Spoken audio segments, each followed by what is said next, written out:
क्या माहिद का गुस्सा अब कंट्रोल से बाहर हो चुका है और क्या शहर की दी हुई एक इंजेक्शन से माहिद का खतरनाक गुस्सा शांत हो जाएगा?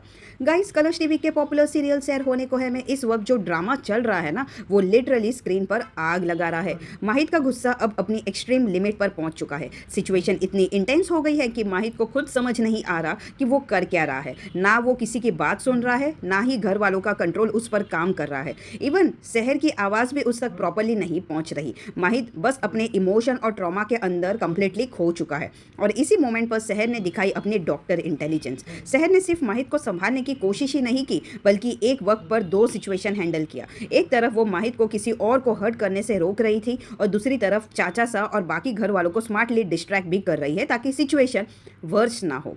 फिर शहर ने फाइनली डॉक्टर फरीद को कॉल किया और माहिद के कंडीशन के बारे में डिटेल में बात की। डॉक्टर फरीद ने क्लियरली समझा दिया कि माहिद सिर्फ इमोशनल ब्रेकडाउन नहीं, सीरियस पैनिक अटैक से भी फाइट कर रहा है। और उस मोमेंट पर शहर ने एक बोल्ड डिसीजन लिया।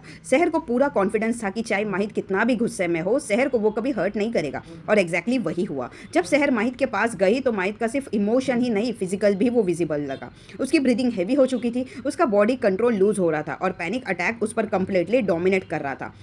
डॉक्टर फरीद की एडवाइस फॉलो करते हुए शेर ने फाइनली माहिद को इंजेक्शन दे दिया ताकि उसका पैनिक अटैक कंट्रोल हो सके और वो थोड़ा लाइट फील करे। ये सीन सिर्फ एक सीन नहीं है, ये प्योर इमोशन, पेन और ट्रॉमा का एक्सक्लूजन है। और ऑनेस्टली अगर एक्टिंग की बात करें तो फैंस भी कंप्लीटली शॉक रह गए। अब देखना ये होगा कब तक माहिद अपने पास्ट ट्रॉमा से फाइनली बाहर आता है।